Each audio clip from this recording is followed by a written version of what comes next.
चक्र क्या होते हैं? इनकी संख्या हमारे शरीर में कितनी होती है? इन चक्रों के जागृत होने पर हमें कौन सी शक्तियाँ प्राप्त होती हैं? ये सभी प्रश्न बहुत ही गहरे हैं। चक्र शरीर में ऊर्जा के केंद्र होते हैं। ये चक्र नाड़ी तंत्र के संगम बिंदु होते हैं और मानसिक, शारीरिक और आध्यात्मिक स्वास्थ्य को प्रभावित करते हैं। मानव शरीर में मुख्य रूप से 7 चक्र माने जाते हैं। पहला, मूलाधार चक्र रीढ़ की हड्डी के निचले हिस्से में होता है। यह सुरक्षा और स्थिरता से जुड़ा होता है। दूसरा, स्वादिष्टान चक्र, यह नाभि के नीचे जननांग क्षेत्र में होता है। यह रचनात्मकता और यौन ऊर्जा से जुड़ा है। तीसरा, मणिपुर चक्र, यह पेट के ऊपरी हिस्से में होता है। यह आत्मविश्वास और नियंत्रण से जुड़ा है। चौथा, अनाहत चक्र, यह हृदय क्षेत्र में होता है। यह प्रेम, करुणा और संतुलन से जुड़ा है। पांचवा, विशुद्धि चक्र, यह गले में स्थित होता है। यह ऊर्जा और सच्चाई से जुड़ा है। छठवां, आज्ञा चक्र, यह दोनों भावों के बीच होता है। यह अंतर्ज्ञान और मानसिक स्पष्टता से जुड़ा है। सातवां, सहस्त्रार चक्र, यह सिर के ऊपर होता है। यह आध्यात्मिक जागरूकता और ब्रह्मांड से जुड़ाव को दर्शाता है। इन चक्रों के संतुलन से मनुष्य मानसिक, भावनात्मक और आध्यात्मिक रूप से स्वस्थ रहता है। चक्रों को संतुलित करने के कई तरीके होते हैं जिनसे आप अपने शारीरिक, मानसिक और आध्यात्मिक स्वास्थ्य को बेहतर बना सकते हैं। इन चक्रों को संतुलित करने की कुछ विधियां हैं। आइए उन विधियों को जानते हैं। पहली, योग और प्राणायाम। योगासनों का अभ्यास चक्रों के लिए बहुत फायदेमंद है। हर चक्र से संबंधित योगासन होते हैं जिनसे उस चक्र का ऊर्जा प्रवाह सुधरता है। मूलाधार चक्र के लिए ताड़ासन, पर्वतासन। स्वादिष्टान चक्र के लिए बुद्ध कोणासन, युग्मासन। मणिपुर चक्र के लिए धनुरासन, त्रिकोणासन। विशुद्धि चक्र के लिए सर्वांगासन, कपालभाति, प्राणायाम। आज्ञा चक्र के लिए बालासन, शवासन। सहस्त्रार चक्र के लिए शीर्षासन और ध्यान। प्राणायाम से ऊर्जा को संतुलित करने में मदद मिलती है।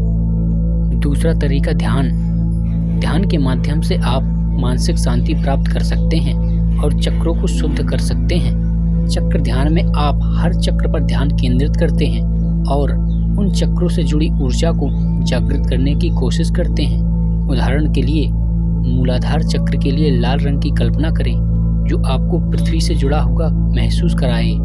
स्वादिष्टान चक्र के लिए नारंगी रंग की कल्पना करें जो रचनात्मकता और प्रेम को प्रकट करे। आज्ञा चक्र के लिए नीले रंग की कल्पना करें जो मानसिक स्पष्टता और अंतर्ज्ञान को बढ़ावा दे। तीसरा तरीका, संगीत और ध्वनियाँ।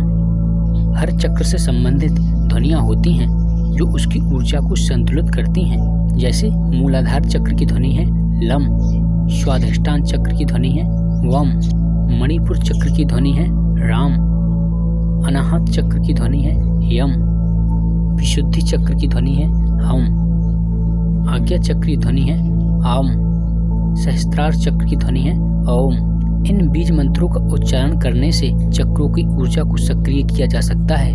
पांचवा तरीका, स्वस्थ सोच और भावनाएं। मानसिक और भावनात्मक स्थिति का भी चक्रों पर गहरा प्रभाव पड़ता है। नकारात्मक विचारों को बदलकर सकारात्मकता लाना महत्वपूर्ण होता है। हर चक्र के लिए एक सकारात्मक शुद्धता की आवश्यकता होती है। उदाहरण के लिए, अगर आप चिंता या डर से जूझ रहे हैं तो मूलाधार चक्र कमजोर हो सकता है और इसे सकारात्मकता और आत्मविश्वास से संतुलित किया जा सकता है। इन चक्रों की शक्ति क्या है? चक्रों की शक्ति को समझना काफी गहरा और महत्वपूर्ण है। हर चक्र एक विशेष प्रकार की ऊर्जा का केंद्र होता है और यह हमारी शारीरिक, मानसिक, भावनात्मक और आध्यात्मिक स्वास्थ्य को प्रभावित करता है। चक्रों की शक्ति का मुख्य उद्देश्य है जीवन में संतुलन और विकास लाना। आइए चक्र की शक्ति को विस्तार से समझते हैं। पहला, मूलाधार चक्र। इसका स्थान रीढ़ की हड्डी के आधार पर है। शक्ति, यह चक्र हमारे अस्तित्व, सुरक्षा और स्थिरता से जुड़ा है। यह हमें जीवन में आधार प्रदान करता है। यदि यह चक्र संतुलित है तो व्यक्ति आत्मविश्वास से भरा होता है और उसे जीवन में सुरक्षा और स्थिरता का एहसास होता है। दूसरा स्वाधिष्ठान चक्र, इसका स्थान नाभि के नीचे जननांग क्षेत्र में होता है।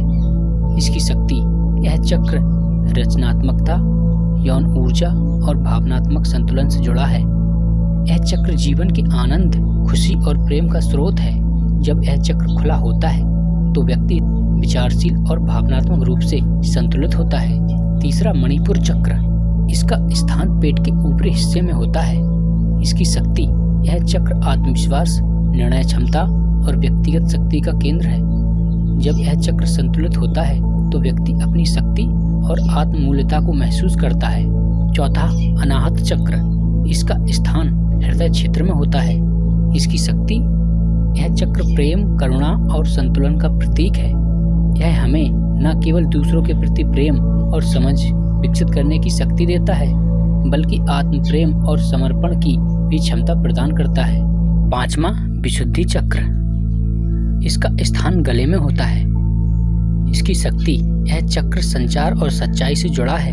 यह हमें अपनी बातों को स्पष्ट रूप से और ईमानदारी से व्यक्त करने की शक्ति देता है।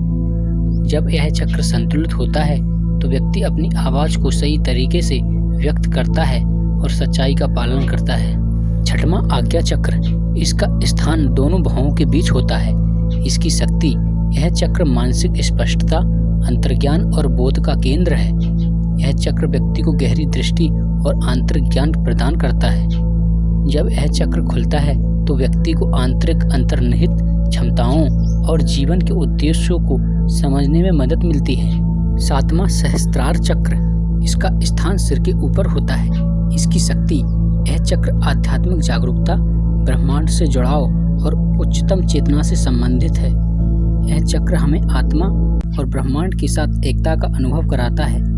जब यह चक्र संतुलित होता है तो व्यक्ति आध्यात्मिक रूप से जागरूक और प्रबुद्ध होता है। आइए अब जानते हैं कि ऊर्जा विज्ञान चक्रों के बारे में क्या कहता है। ऊर्जा विज्ञान चक्रों को शरीर के ऊर्जा केंद्र मानता है। ये चक्र नाड़ी तंत्र के भाग होते हैं जिनसे जीवन ऊर्जा शरीर में प्रवाहित होती है। ऊर्जा विज्ञान के अनुसार चक्र वास्तव में शरीर के भीतर घूमती हुई ऊर्जा के केंद्र है। ये ना तो पूरी तरह भौतिक है और ना ही पूरी तरह मानसिक, बल्कि यह सूक्ष्म शरीर का हिस्सा है जो हमारी भावनाओं, विचारों और चेतना से जुड़ा है। ऊर्जा विज्ञान के अनुसार चक्र शरीर और चेतना के बीच एक ऊर्जावान पुल है। इनकी शक्ति और संतुलन से न केवल हमारा स्वास्थ्य बल्कि मानसिक स्थिति और आध्यात्मिक उन्नति भी जुड़ी हुई है।